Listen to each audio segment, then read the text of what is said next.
रहमान।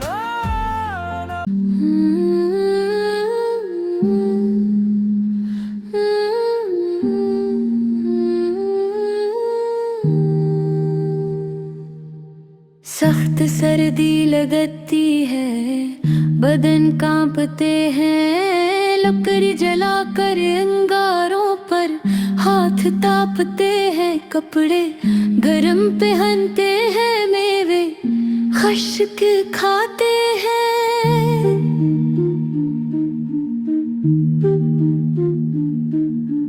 टोपी sweater coat jacket पहनने को हम लाते हैं, चेहरे पर खुश्की आती है, होंठ खुश्क हो जाते हैं, गोल करी में और विज़लिन लगाने को हम लाते हैं, हाथ में धोने को पानी गरम करते हैं, रज़ाई लहाफ कंबल और कर सो जाते हैं।